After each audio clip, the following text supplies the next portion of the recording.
అయితే ఇక్కడ బాల్క సుమన్ అంటున్న వాస్తవాలు అంటే ఏమైతే ప్రెస్ మీట్ పెట్టి విమర్శలు చేస్తున్నాడో, రేవంత్ రెడ్డి బ్లాక్మెయిల్కు బ్రాండ్ అంబాసిడర్ అంటున్నారు. నాగార్జున యొక్క ఎన్కన్వేషన్ కూలగొట్టే సందర్భంలో 400 కోట్లు డిమాండ్ చేసినట్ట ముఖ్యమంత్రి రేవంత్ రెడ్డి. అవి ఇవ్వకపోయే వరకే ఎన్కన్వెన్షన్ కూల్చివేసినట్ట.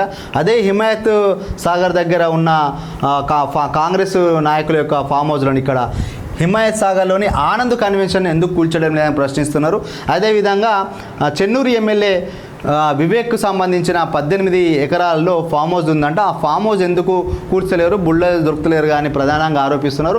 10 నెలలైనా మేనిఫెస్టో అంశాలు పట్టించుకోలేదు అంటున్నారు. ఇప్పటి వరకు రైతు రుణమాఫీ జరగలేదు. 30,000 కోట్లు మేము రైతు రుణమాఫీ ఖర్చు పెడుతున్నాను అన్నారు. కానీ ఇప్పటి వరకు 17,993 కోట్లే ఖర్చు పెట్టిందని ఈ విధంగా ఫేక్ న్యూస్లు రేవంత్ రెడ్డి టీమే అంటే సోషల్ మీడియా, కాంగ్రెస్ పార్టీకి సంబంధించిన సోషల్ మీడియా, రేవంత్ రెడ్డికి సంబంధించిన సోషల్ మీడియా కేటీఆర్ పైన ఉన్న బాల్క సుమన్ పైన ప్రత్యక్షంగా దాడి చేయడం కోసం ఈ విధంగా పరోక్షంగా సోషల్ మీడియాలో పోస్టులు పెడుతున్నారు అన్నది వాళ్ళని కూడా వదిలిపెట్టా అని చెప్పిండ్రు. మొత్తానికైతే బాల్క సుమన్ మళ్ళీ ప్రెస్ మీట్లతో తెర మీదకి వచ్చిండ్రు. ఉన్న పాడి కౌశిక్ రెడ్డి ఇష్యూతోటి ఎక్కడో వెనుకపోయిన బాల్క సుమన్ ఈ యొక్క ప్రెస్ మీట్లు పెట్టి మళ్ళీ తెలంగాణ భవన్లో ముందుండాలి. బాల్క సుమన్ అంటే ప్రెస్ మీట్లు, సుమన్ అంటేనే ప్రెస్ మీట్లలో మంచి జోష్ ఉంటుందని చూపించడం కోసం ఈ విధంగా ప్రెస్ మీట్ పెట్టి విమర్శలు చేసినట్టుగా కనిపిస్తుంది.